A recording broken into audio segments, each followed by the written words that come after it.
Hello Game of Thrones freaks and geeks, and welcome to The Word from Westeros, the Game of Thrones recap vlog exclusively produced for AGtM.net. I'm Kait Calabro, and this is my show, and if the events that happened at the end of last Sunday's episode did not break your heart enough, here's your friendly reminder that we are now officially halfway done Season 6 of Game of Thrones. But before we break out the tissues again, here's your water cooler recap of Season 6, Episode 5, The Door. After losing the throne to their uncle, Theon and Yara sail far away from the Iron Islands with all of the army's best ships.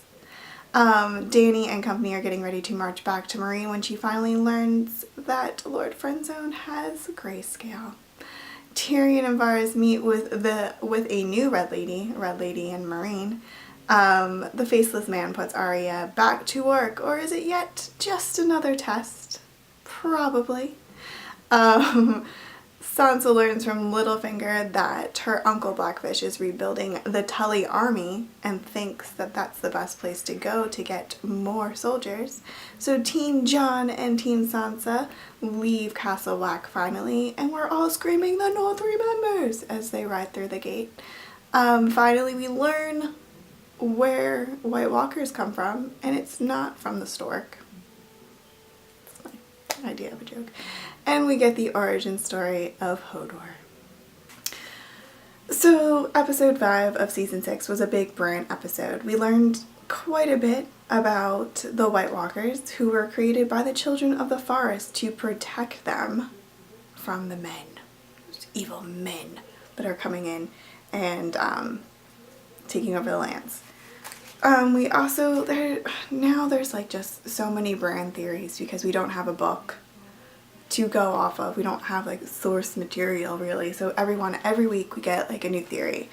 The strongest one, the most popular one, is that Bran kind of creates everything. Like he makes the Mad King crazy, which is a domino effect and blah blah blah.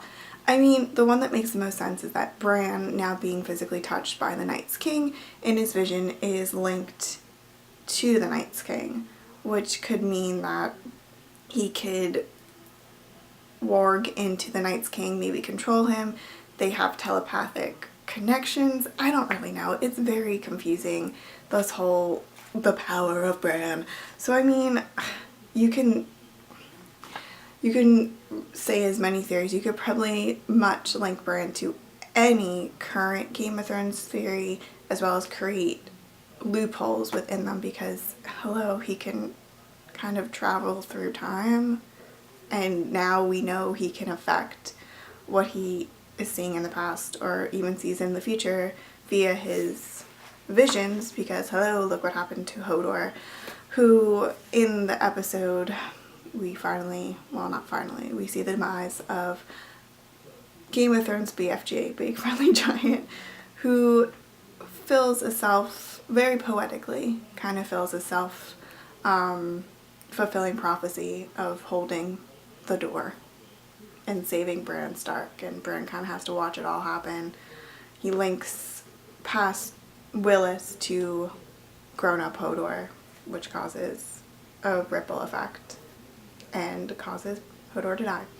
But, I mean, everyone's talked that to death. I want to talk about a new theory, though, that I found while searching the interwebs this week about Benjen Stark, who we have not seen since he mysteriously disappeared in season 1 after traveling beyond the wall with fellow Night's Watch Rangers. He is the uncle of both Jon Snow and Bran Stark. He is the younger brother of Ned Stark, who joined the Night's Watch when he was a little bit older, after I guess Robert's rebellion. I think he joined it. I could be wrong. He is constantly mentioned. He is what the traitors used to lure Jon out to stab him to death.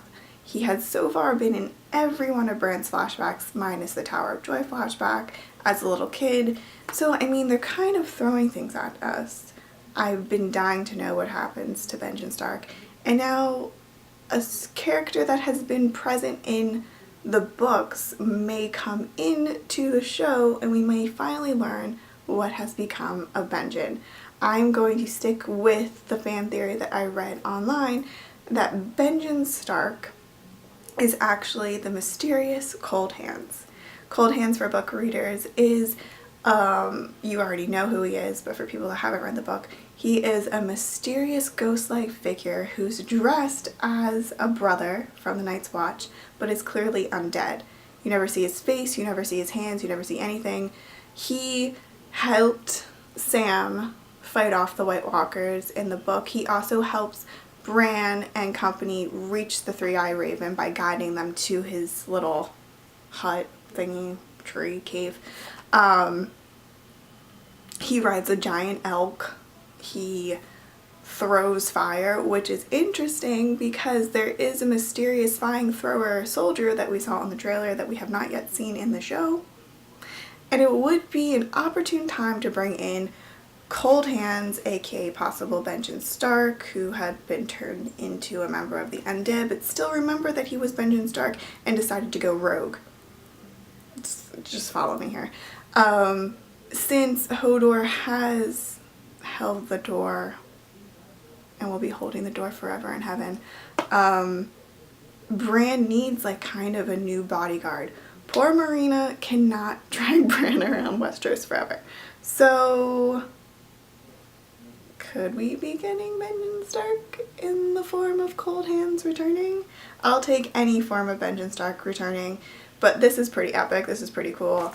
I want to see him riding a giant elk. Though in the trailer it looked just like a horse, but I mean, CGI elk. They have the CGI dragons and dire wolves. I mean, CGIing an elk or just having him ride a horse or like a really big horse, I mean, it gets the job done. So yeah, so I mean, we'll find out.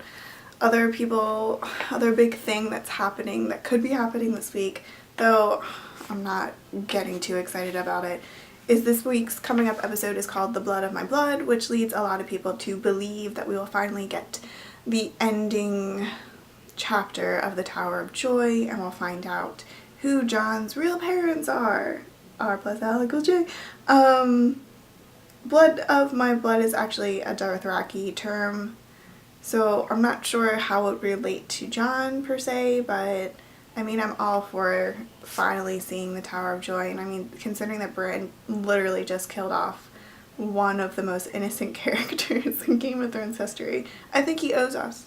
I think he does owe us the Tower of Joy, the conclusion of the Tower of Joy flashback, but I mean, I feel like we might have to wait until episode 8 or 9 for that.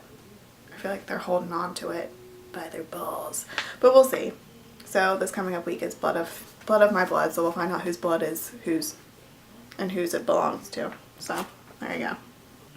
Well, that about wraps it up for this episode of The Word for Westeros. Thank you for watching, and please make sure to subscribe to AGtM TV on YouTube so you never miss another episode of this show again, and also check out our other cool geeky content that we post up on the page.